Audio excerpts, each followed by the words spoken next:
নবীজি বলে, আল্লাহ তুমি মূসাকে তো নিয়ামত দান করেছো, মূসা তোমার নিয়ামত পেয়ে মূসা কালিমুল্লাহ হয়েছে। আল্লাহ তোমার ভান্ডারের নিয়ামত পেয়ে ঈসা রূহুল্লাহ হয়েছে, দাউদ খলিফাতুল্লাহ হয়েছে, ইসমাইল জবিহুল্লাহ হয়েছে, ইব্রাহিম খলিলুল্লাহ হয়েছে। আল্লাহ তোমার দেওয়া নিয়ামত পেয়ে ঈসা মরা মানুষের সামনে গিয়ে কুম্বি ইজনিল্লাহ বললে সেই মৃতদেহের ভিতর তোমার হুকুমে প্রাণ সঞ্চারিত হয়ে জীবিত হয়ে যেত। সুবহানাল্লাহ।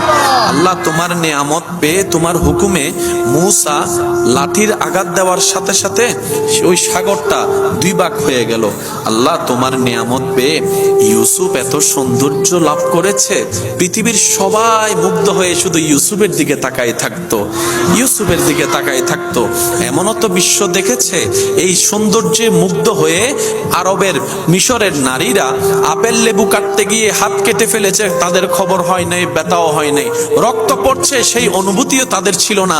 ইউসুফ তোমার নিয়ামত পেয়ে এত সুন্দর হয়েছে, এত সুন্দর হয়েছে। সুবহানাল্লাহ। আল্লাহ গো তোমার দয়ার নিয়ামত পেয়ে দাউদ এত সুন্দর কণ্ঠ পেয়েছে, উনি যখন তেলাওয়াত করত সৃষ্টি জগতের সবাই মুগ্ধ হয়ে ওনার তেলাওয়াত শুনতে চলে আসতো, এমন মুগ্ধকর তেলাওয়াত পেয়েছে। আল্লাহ তোমার নিয়ামত পেয়ে ইব্রাহিম খলিলুল্লাহর আসন পেয়েছে। আল্লাহ সবাই তোমার নিয়ামত পেয়ে হয়েছে, তোমার নিয়ামত পেয়ে হয়েছে, তোমার নিয়ামত পেয়ে হয়েছে। তুমি দিয়েছো ওনারা আলোকিত হয়েছে, তুমি দিয়েছো ওনারা উদ্ভাসিত হয়েছে, তুমি দিয়েছো ওনারা মুআজিজা দেখিয়েছে। আল্লাহ আমি যে যাচ্ছি আমাকে কিছু দিবেন না তোমার নিয়ামতের ভান্ডার থেকে? মূসাকে তো কিছু দিয়েছো, ঈসাকে তো কিছু দিয়েছো, দাউদকে কিছু দিয়েছো, ইউসুফকে কিছু দিয়েছো, ইসহাককে কিছু দিয়েছো, আইয়ুবকে কিছু দিয়েছো, ইউনুসকে কিছু দিয়েছো।